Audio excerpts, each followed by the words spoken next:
저는 70대에 이곳 이야기들을 아주 잘 듣고 있는 여성입니다. 혹시 제 사연도 이곳에서 읽혀질까 하는 호기심에 사연을 보내게 되었네요.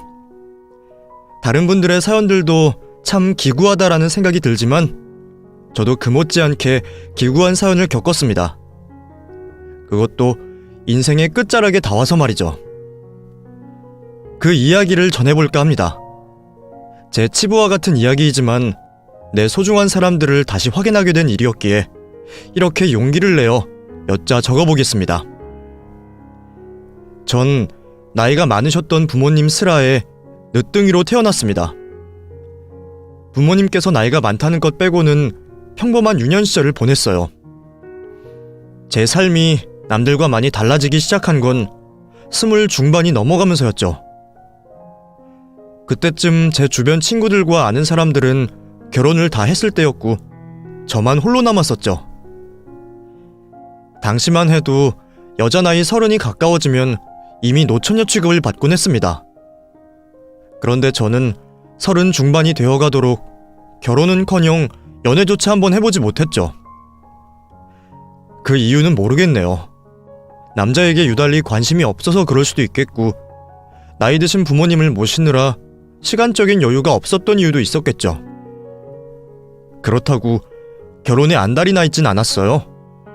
오히려 내 생에 결혼은 물 건너갔구나 싶어 마음을 편히 가지고 제 삶에 더 집중을 했죠. 그러다 회사 안에서 제 남편을 만나게 되었습니다. 남편은 같은 부서 내의 직장 상사였어요. 서로에 대해 다른 감정은 없이 지내고 있었는데 어느 날 우연히 남편이 혼자서 아이를 키우고 있다는 걸 알게 되었습니다. 남편이 회사를 다니는 동안 아이를 돌봐주시던 어머님께서 일이 생기셨고 아무리 찾아도 아이를 맡길 곳이 없자 회사로 오신 거죠. 부서 내 유일한 여직원이었던 제가 남편의 아이를 돌봐주게 되었고 그러면서 남편의 이야기도 자연스럽게 듣게 되었죠. 아이들의 엄마는 바람이나 남자와 도망을 갔다고 했습니다. 그때부터 신경이 조금씩 쓰였던 것 같아요. 아이를 돌보는데 서투른 남편을 보니 더욱더 신경이 쓸 수밖에 없었죠. 이후 남편의 어머님께서 일이 있을 때마다 회사에 오셔서 아이들을 두고 가셨고 아이를 돌보는데 서투른 남편 대신 제가 아이들을 돌보곤 했죠. 곳에 정이 붙었는지 나중에는 회사를 출근하지 않는 일요일에도 아이들이 신경 쓰였습니다. 집 전화를 걸어 이것저것 도움을 주게 되었고 깐깐한 직장 상사였던 남편과는 사적으로도 만날 만큼 친한 사이가 되었죠. 그러다 보니 자연스럽게 상대방을 좋아하는 마음이 우리 두 사람 다 생겼어요. 하지만 남편은 자신이 이혼남이라는 이유에서 저는 나이 많은 노처녀와 마음에 둔 사람이 직장 상사라는 이유로 서로의 마음을 솔직히 말하지 못했죠. 먼저 용기를 내준 사람은 남편이었습니다. 그렇게 우리는 회사 사람들 몰래 연애를 하게 되었죠. 서로 나이와 상황으로 인해 결혼까지 생각하고 있었지만 그건 연애보다 더 어려운 일이었어요. 서로 용기를 내지 못했던 우리에게 결정적인 힘을 실어준 건 첫째 유택이었죠. 유택이가 남편과 연애를 하던 저를 엄마로 인식을 했던 겁니다. 애를 낳아보지 못한 처녀였지만 유택이가 저에게 들려줬던 엄마라는 소리에 가슴이 울렸어요. 유택이와 유진이가 마음에 걸렸던 저는 남편과 결혼할 용기를 냈고 아이들의 엄마가 되기로 했죠. 결혼을 한 후 아이들의 엄마가 되었던 저는 그 당시 풍습대로 회사를 그만두고 전업주부로 살게 되었습니다. 그리고 두 아이를 제 친자식처럼 키우게 되었죠. 주변에서 농담으로 아이와 엄마가 닮지 않았다는 말을 할 때면 저 스스로가 그 말에 찔려 더 기를 쓰고 아이의 친엄마처럼 보이려 노력했어요. 오히려 주변 엄마들이 아이들에게 너무 희생하는 것 아니냐는 말을 할 정도로 유태기와 유진이를 정성스럽게 키웠죠. 그런 노력 때문인지 아이들은 제가 자신들의 새엄마라고 생각하지 않았고 엄마로서 보람을 느낄 수 있게 잘 자라주었습니다. 부족한 엄마 노릇에도 주변 사람들에게 자랑을 하고 다닐 만큼 몸 건강하게 잘 자라주었죠. 하지만 그렇게 아이들이 잘 성장할수록 저에게 있던 고민은 매년 커져만 갔어요. 바로 제가 친엄마가 아니라는 사실을 밝혀야 했기 때문이죠. 영원한 비밀은 없을 거라 생각했습니다. 아이들이 세상을 이해할 나이가 되면 출생에 관련된 이야기를 해주겠다고 생각했는데 그날이 점점 다가오니 걱정이 되었죠. 그럴 때마다 남편이 저에게 힘을 주었습니다. 우리 아이들이라면 제가 자신들의 친엄마가 아니라도 자랑스러워하고 사랑할 거라고 말이죠. 그렇게 남편과 상의 끝에 성인이 된 아들과 딸에게 모든 사실을 이야기하게 되었어요. 물론 아이들은 충격을 받은 듯 했습니다. 전 알 수가 없는 감정이지만 아이들에게는 배신감 같은 게 들 수도 있을 거라 생각했죠. TV에서 보는 것처럼 출생의 비밀을 알게 된 아이들이 큰 방황을 하진 않았지만 어쩔 수 없이 저와는 어색해졌어요. 다행히 남편이 저와 아이들의 구심점이 되어주면서 최대한 어색한 기운을 빨리 풀어주려고 했고 예전에 화목하고 서로를 위한 가족으로 돌아가게 노력해주었죠. 덕분에 아이들과는 생각보다 빨리 어색한 관계를 해소할 수 있었습니다. 제 인생의 가장 큰 고비를 넘겼다고 생각했고 제 생각처럼 다시 평범한 날들이 지나갔죠. 그 사이 저와 남편은 늙어갔고 아이들은 하나씩 자신의 짝을 만나 결혼을 하고 자신만의 가정을 꾸리게 되었죠. 그러다 평소 심장질환을 앓고 있던 남편이 갑작스레 세상을 떠나게 되었어요. 저에게 각별한 사랑을 주었던 남편의 죽음이 믿겨지지를 않았습니다. 그놈의 100세 인생이라고 하더니 왜 이 사람만 이렇게 일찍 떠나게 되었는지 한탄스러웠죠. 저에게 가장 큰 존재였던 남편이 없어지자 어린아이가 부모를 잃어버렸던 것처럼 불안하고 혼란스러워했습니다. 아이들이라도 저에게 힘이 되어주면 좋으련만 각자 아버지를 잃은 슬픔을 감당하는 것도 벅찬 건지 저에게까지 신경을 써주지 못했어요. 집을 찾는 횟수도 눈에 띄게 줄어들었지만 그때도 저는 저와 똑같이 힘들어하고 있을 아이들을 이해하려고 노력했습니다. 다행히 제가 남편의 죽음을 이해하고 받아들일 때쯤 아이들도 마음을 회복했는지 다시 저에게 자주 찾아왔죠. 남편이 있을 때와 완전히 똑같을 순 없겠지만 그럼에도 이전과 비슷하게 평범한 일상을 되찾아가는 듯 했습니다. 아이들도 혼자 있는 제가 더 마음에 걸렸는지 전보다 자주 찾아오고는 했죠. 그러던 두 아이가 어느 날 저에게 재산에 대한 이야기를 꺼냈어요. 근데 어머니께서는 노인연금 같은 거 못 받으시죠? 그렇지. 재산 잡혀있는 것도 없고 아빠 연금도 받고 있으니까. 그럼 재산세나 의료보험이 많이 부담되시겠네요. 뭐 부담이라고 할 것까지 있나. 다 나라에서 기준에 맞게 판단해서 내라고 하는 세금인데 당연히 내야 되는 세금이라고 생각하면 별로 아깝지도 않지. 눈치가 없던 저는 아이들이 꺼내는 이야기가 그저 평범한 대화거리라고 생각했어요.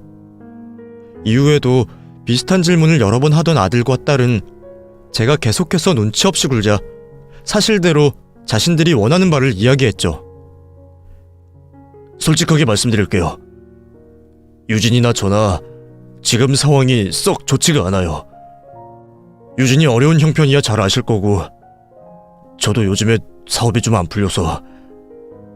그래서 말인데 어머니께서 가지고 계신 재산이요, 먼저 증여해 주시면 안 될까요?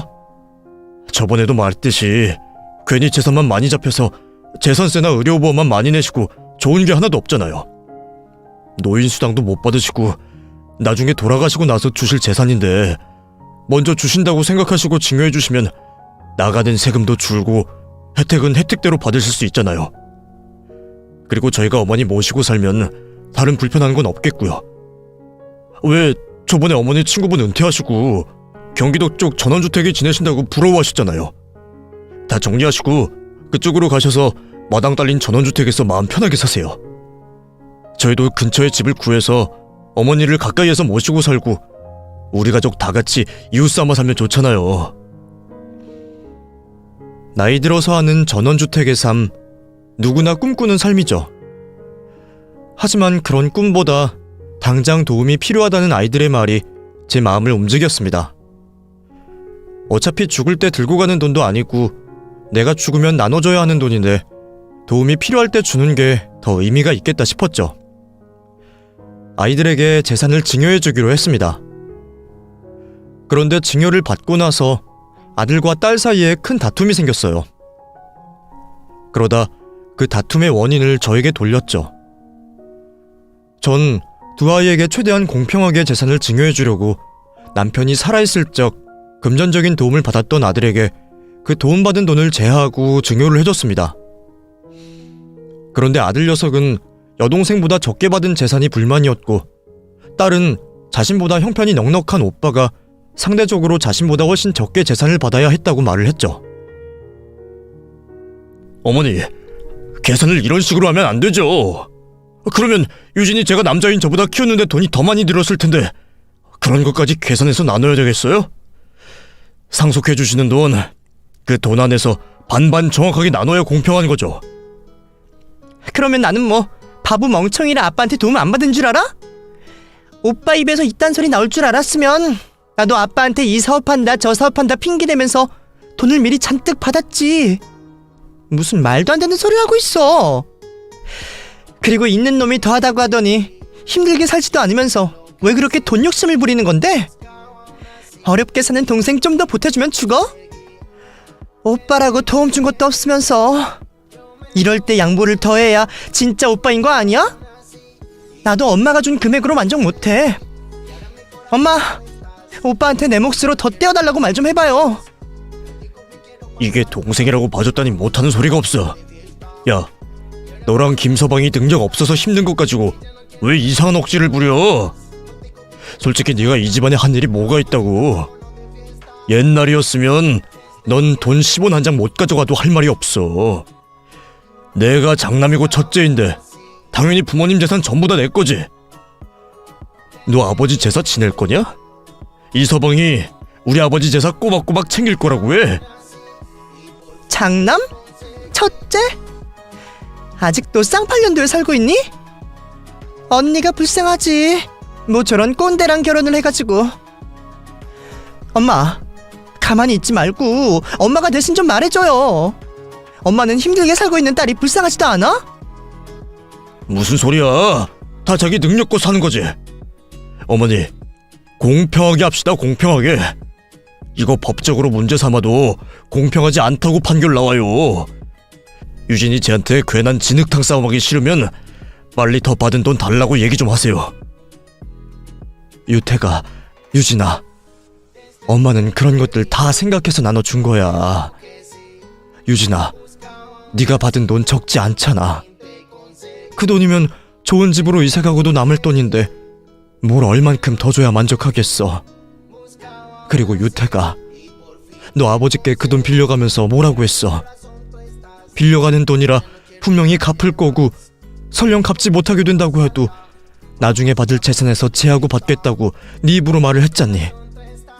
그런데 왜 갑자기 말을 바꿔? 너희 둘 다 다른 보통의 사람들보다 많은 재산을 받은 거야. 사람이 욕심을 내면 끝이 없어요. 이 정도면 많이 받았다 생각하고 그만 욕심 부려야지. 그것도 한 배에서 나온 남매끼리 서로 가진 것이 많아 보인다고 다투면 어떡해. 이런 모습 보이면 하늘에서 내려다보실 아버지가 얼마나 혀를 차겠어. 이제 돈 이야기는 그만하자. 그때 딸아이가 아주 작은 목소리로 충격적인 말을 중얼거렸어요. 자기 배로 낳은 것도 아니면서 되게 뭐라고 하네. 뭐, 유진이 너 지금 뭐라고 했니? 어머니, 진정하세요. 유진이 얘가 말을 좀 심하게 했는데 솔직히 저나 유진이 입장에서는 불만을 가질 수밖에 없는 말이잖아요. 그러다 보니 말이 헛나왔나 봐요. 근데 저도 지금 하신 말씀은 좀 듣기가 그렇네요. 아무리 자기 일 아니시라고 해도 그렇게 흐지부지하게 끝마무리를 지으시면 어떡해요. 이제 우리 둘 중 누구든 어머니 모시기만 하면 되니까 아무렇게나 끝을 내시려고 하는 거예요? 솔직히 어머니도 따지고 보면 이 재산에 대한 권리는 좀 애매하잖아요. 중간에 무임승차하듯이 아버지와 살림을 합치셨는데 하나하나 따지고 보면 아버지 돌아가시고 모든 재산을 제가 받아야 했었는데 어중간하게 말씀을 하시니 듣기가 좀 거북하네요. 알아듣게 말을 하며 중재를 해봤지만 돌아오는 건 두 사람의 무시였습니다. 남편이 떠나고 재산마저 증여를 해주고 나니 이제 더는 볼 일이 없다는 것처럼 원래 가지고 있던 본색을 드러내기 시작했죠. 친자식으로 생각했던 아이들에게 그런 대우를 받는 게 수모라고 느껴질 만큼 치욕스러웠지만 화를 낼 수도 없었습니다. 제가 두 아이의 친엄마가 아닌 건 사실이었고 저에게는 이제 땡전 한 푼 남아있지 않으니 아이들에게 잘 보여야 하는 판이었죠. 재산을 모두 정리하고 나서 지날 곳이 없던 저는 방학을 맞아 여행을 떠난 며느리와 손주로 인해 방이 남았던 아들네 집에서 생활을 당분간 하게 되었어요. 이전에 저에게 약속한 집을 구하기 전까지만 말이죠. 그래도 내가 직접 살아갈 집이니 같이 매물들을 둘러보겠다고 했는데 아들과 딸은 굳이 뭐하러 그러냐며 제가 같이 있으면 둘러볼 시간만 늘어난다 했습니다. 자신들이 알아서 아무 문제 없고 괜찮은 집을 알아볼 테니 걱정을 붙들어 매라고 했죠. 그 말을 믿고 저는 이사갈 집을 상상하며 인테리어와 가구 배치를 어떻게 해야 할지 상상에 빠져 있었습니다. 그러던 중 아들과 딸이 제가 생활할 집을 구했다고 했어요. 그리곤 당장 확인을 해보자며 저에게 차에 타라 했습니다. 전원주택에서 생활할 기대에 부풀어 길을 떠났는데 이전 약속과 달리 경기도 지역이 아닌 건지 고속도로를 타고 한참을 가더군요. 그러다 논과 밭이 보이는 지역을 지나 점점 비탈길이 있는 곳으로 향했습니다. 그리곤 허름한 한 시골집 앞에 차를 세웠죠. 여기는 왜 왔니? 한참 운전했더니 답답하네. 우선 내려보세요. 여기가 산이 바로 뒤라 공기가 좋아요. 아들과 딸이 먼저 내리자 얼떨결에 저도 차에서 내렸고 아이들을 따라 허름한 집 안으로 들어갔죠.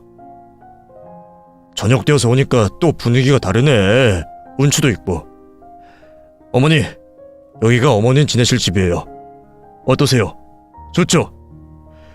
마당에 텃밭도 있고 창고로 쓸 수 있는 공간도 있고 저희 오기 전에 미리 청소도 해놨다고 하니 오늘부터 바로 지내셔도 문제 없을 거예요. 뭐? 여기서 오늘부터 살라고? 처음에 약속한 것과는 다르잖아. 여기서 엄마가 혼자 어떻게 살아? 여기 사는 사람들 들으면 섭섭하게 무슨 그런 말씀을 하세요. 여기도 사람들 다 살고 그래요. 거의 다 빈집이라 인적이 없긴 해도 주민들이 조금은 있다고요. 저희도 자주 들여다뵐 테니 걱정하지 마세요. 넋이나간 표정으로 집을 보고 있는데 언제 챙겨온 건지 아들과 딸은 차에서 살림살이 몇 가지 들고 제 짐을 내려놨습니다. 농담이 아니었어요. 정말 당장 그날부터 제가 그곳에서 살아야 했죠. 쌀포대 하나, 전기장판, 이불, 그리고 제 짐들을 내려놓은 아들과 딸은 나머지 짐들을 보내겠다는 말과 잘 지내라는 말을 하고선 그 집을 떠났습니다. 너무 큰 충격이었는지 돌아서는 아들과 딸을 붙잡지 못하고 멍하니 서 있기만 했죠. 다시 돌아올 거라고 생각했어요. 설마 저를 다 쓰러져가는 시골집에 버려놓고 가듯 갈 거라고 생각하지 않았죠. 밤새 대문 앞에서 아이들의 차량을 기다렸지만 오지 않았습니다. 다음 날이 되어서 전 확실히 알 수 있었어요. 제가 버려졌다는 사실을 말이죠. 일부러 연락을 못하도록 의도를 한 건지 제 휴대폰도 없는 상황이었고 어딘지도 모르는 곳에 몇 날 며칠을 넋을 놓고 있었습니다. 제가 버려졌다는 걸 인정하지 못한 채로 말이죠. 내 배 아파 낳은 자식은 아니었지만 친자식 이상으로 내 모든 걸 바쳐 키웠던 아이들이었습니다. 그런데 겨우 그 돈 때문에 저를 이렇게 버렸다고 하니 하늘이 무너지는 것만 같았죠. 이렇게 아이들에게 버려지고 나니 과연 내가 자신들의 친엄마였어도 저를 이렇게 버렸을까 싶었습니다. 저 나름대로 아이들에게 최선을 다해줬다고 생각했는데 무엇이 부족했는지 이런 선택을 한 이유를 아이들에게 연락을 하여 묻고 싶었어요. 하지만 현재 벌어진 상황을 받아들이기로 했습니다. 저 자신 그리고 아이들에게 버려진 이유를 물어봤자 제가 더 비참해질 뿐이었죠. 얼마 남지 않은 인생, 자식들에게 분노하며 이빨만 바득바득 갈며 살 수 없었습니다. 속세를 끊고 사는 사람처럼 그 집에서 마지막 제 노년을 보내기로 했죠. 다행이라고 생각해야 할지 모르겠지만 하루 세 끼는 잘 챙겨 먹을 수 있었습니다. 인간으로서의 최소한의 양심은 있는 건지 아들과 딸이 번갈아가며 저에게 쌀과 적은 돈을 보내왔거든요. 쌀을 제외하곤 모든 걸 자급자족하는 삶을 살았습니다. 가끔씩 저에게 이렇게 하는 아이들한테 화가 났지만 마음 수양을 하듯 불길이 나는 제 마음을 흘려보내려고 노력했죠. 그렇게 3년이라는 시간이 흘렀습니다. 가끔씩 집을 찾아오는 몇 없는 동네 주민을 제외하고는 혼자 되어 외롭고 낙이라고는 찾아볼 수 없는 삶을 살고 있었죠. 창살 없는 감옥, 그 말이 저에게 딱 맞을 겁니다.